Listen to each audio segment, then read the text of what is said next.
மக்களவை எதிர்க்கட்சித் தலைவர் ராகுல் காந்திக்கு தயாநிதி மாறன் கண்டனம் தெரிவித்துள்ளார். நம்பிக்கையை விற்று பதவியை வாங்கும் நச்சு பாம்புகள் என்றும் தயாநிதி மாறன் கண்டனம் தெரிவித்துள்ளதை அண்மை செய்தியாக பார்த்து வருகிறோம்.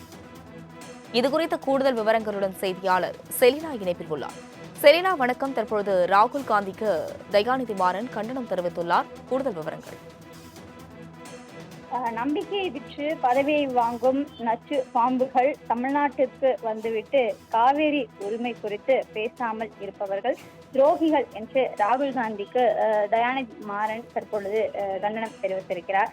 காவேரியில் தமிழ்நாட்டின் உரிமைகளை காவு வாங்கும் மேட்டூர் அணைக்கு எதிர்ப்பு தெரிவித்தவர்கள் துரோகிகள் எனவும், நீட் தேர்வு முறையையே ரத்து செய்ய வேண்டும் என்று வலியுறுத்தாமல் தேர்வில் முறைகேடு நடத்துவதாக மட்டும் பேசுபவர்கள் துரோகிகள் என்றும், பாஜகவின் குதிரை பேரங்களை கண்டிக்காதவர்கள் தாவேகாவின் அருவருப்பான குதிரை பேரத்தை கண்டுகொள்ளாமலும் தீர்ப்பதும் துரோகிகள் தொடர்ச்சியே என்றும் தெரிவித்திருக்கிறார்.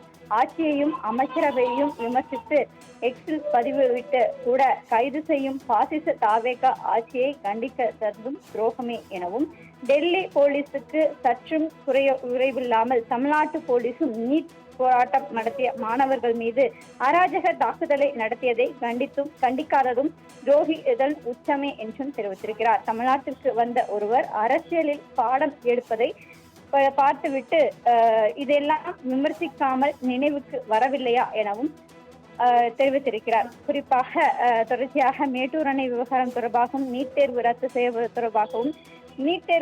தொடர்பாக போராட்டம் நடத்திய மாணவர்கள் மீது தாக்குதல் நடத்தியதற்கு உள்ளிட்டவைகளுக்கு கண்டனம் தெரிவிக்காமலும் தமிழ்நாட்டிற்கு வந்த ராகுல் காந்தி இதை பற்றியெல்லாம் பேசவில்லை எனவும், இதெல்லாம் செய்ததற்காக கண்டனங்களை தெரிவித்துக் கொள்வதாக திமுக நாடாளுமன்ற உறுப்பினர் தயாநிதி மாறன் தனது கண்டனத்தை தெரிவித்திருக்கிறார்.